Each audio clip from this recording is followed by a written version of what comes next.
Buenas, soy la estudiante Natalia Aridi y hoy voy a hablar sobre los conceptos básicos de la sexología.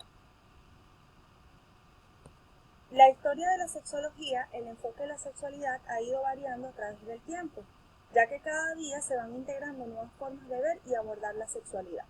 La sexología parte desde la ciencia de la epistemología, ya que nos posibilita el comprender, entender y explicar el hecho sexual humano. Haciendo un breve recorrido histórico, diríamos que la sexología ha pasado por grandes momentos. Durante la prehistoria existieron dos etapas, la monogamia natural y la monogamia que tenía como finalidad asegurar el patrimonio familiar. La sexualidad era considerada como un impulso reproductivo. Tenemos también las civilizaciones antiguas, donde se tomaba mucho en cuenta el Antiguo Testamento, ya que señalaba las normas que regulaban la conducta sexual en la época. El judaísmo, donde el matrimonio tenía como finalidad la descendencia, y la esposa hebrea tenía como prohibido el adulterio, pero debía compartir el esposo con otras esposas. En la cultura egipcia se permitía el adulterio, el incesto y la circuncisión, y tenía un carácter ritual en la adolescencia. Todavía hoy en día se practica la circuncisión en algunas culturas. En la cultura grecia se toleraba la homosexualidad masculina y entre adultos y adolescentes púberes dentro de un contexto educativo. La mujer siempre era vista como ciudadano de segunda, portadora de hijos. En la Edad Media, la Iglesia cristiana hizo prevaler su moral en las sociedades europeas. La idea del amor entre las parejas fue aceptada y siempre fue sobre la base de la fidelidad conyugal, la procreación, el sustento y la educación de los hijos en la celebración del sacramento matrimonial. El puritanismo, que durante los siglos XVIII y XIX, algunas conductas sexuales como la masturbación eran inapropiadas. Tenemos también, vamos a hablar sobre la revolución sexual, ya que es en el pensamiento sexual en relación a los derechos, el placer y la autonomía. Sigmund Freud fue un médico neurólogo austriaco y él demostró la importancia de la sexualidad en los seres humanos. Havelock Ellis, él fue un sexólogo médico y activista social británico y publicó estudios para la psicología del sexo. Magnus Hirschfeld fue un médico sexólogo activista defensor de los derechos de los homosexuales y hizo su primer instituto de sexología. Krafft Ebing, que fue un psiquiatra alemán, hizo una clasificación de las diferentes patologías sexuales, psicopatías sexuales. Y en el siglo XX, también Alfred Kinsey en el 1966 publicó su obra en la respuesta sexual humana. Fernando Bianco, que hizo su enfoque fisiológico y social desde la perspectiva de la psicología social. Eusebio Rubio, la teoría de los olones sexuales. Rosemary Basson, modelo circular de la respuesta sexual. Y en el siglo XXI, desde 1974, se integró el término sexología y la OMS la considera un concepto integral de salud del ser humano. En la conceptualización de la educación sexual, según la Organización de las Naciones Unidas para la Educación, la Ciencia y la Cultura, la educación sexual implica aprender sobre los aspectos cognitivos, emocionales, sociales, interactivos y físicos de la sexualidad. La Organización Mundial de la Salud considera que la educación sexual es un derecho de los niños y adolescentes. Tenemos también los autores de la educación sexual, donde Papalier se enfocó en el aspecto físico de la sexualidad, Lobna, artículo 50, salud sexual y reproductiva, Molina, 2009, en la atención a la diversidad, Romero y Lauretti, es un derecho de los niños y adolescentes en su desarrollo integral. En la teoría fisiológica del sexo, podemos tener que la conducta sexual era el resultado de la interacción y entre las conductas innatas y aprendidas.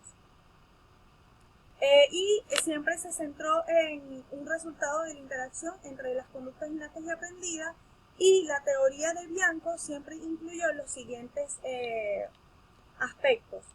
En el sexo, las características orgánicas entre hombre y mujer y en la identificación como uno u otro. En el patrón sexual, el conjunto de expresiones y manifestaciones relacionadas con el sexo y su función. El patrón sexual fue una consecuencia de un largo proceso que se inició en la fecundación, y fue en un periodo indiferenciado desde la concepción hasta los 8 a 10 a 12 años.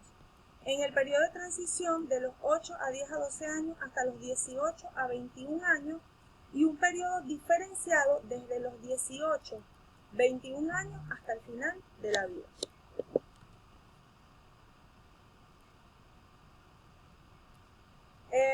Acá tenemos también la anatomía y fisiología del aparato reproductor masculino.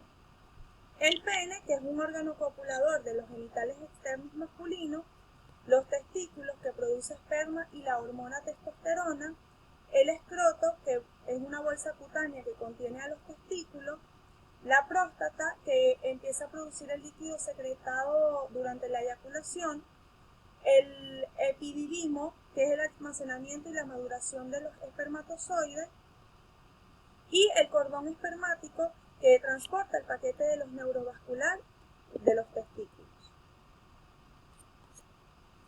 Anatomía y fisiología del aparato reproductor femenino. En los genitales internos tenemos la vagina, que es el órgano sexual femenino, el útero, que recibe los óvulos y se dilata durante el parto, los ovarios, que producen óvulos y hormonas femeninas, las trompas de falopio, que transportan los óvulos maduros al útero, y la cervix, que es la parte fibrosa del útero.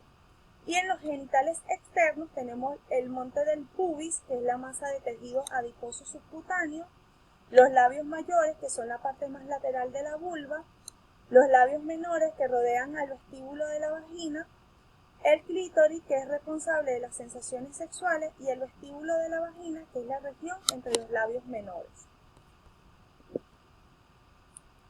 Acá tenemos también la definición de la sexualidad humana. La sexualidad humana es un aspecto central del ser humano y presente a lo largo de su vida abarca al sexo, las identidades y los papeles de género. El erotismo, el placer y la intimidad, la reproducción y la orientación sexual se vivencia y se expresa a través de pensamientos, fantasías, deseos, creencias y actitudes, valores, conductas y las prácticas en estas dimensiones, que no son obstantes, no todas ellas se vivencian o se expresan siempre. También está influenciada por varios factores como la genética, la educación, las actitudes sociales y el entorno.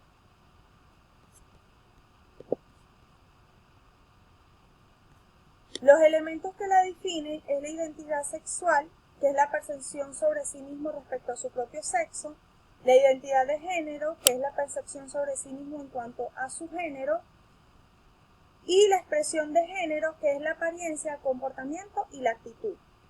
También está el sexo biológico, que es el masculino y femenino, y la orientación sexual, que es una atracción sexual que una persona siente hacia otra. En las dimensiones de la sexualidad humana, la biológica, que es el sexo, está la genética, la anatomía y el sistema hormonal. En la psicológica, que es la identidad, tenemos lo intelectual, el impulso y la afectividad. Y en el social, que es género, la familia, la normativa y el entorno. Y en la ética, que se habla de los valores, es el autovaloración y el autoestima. Esta fue toda mi exposición. Espero que les haya gustado. Muchas gracias.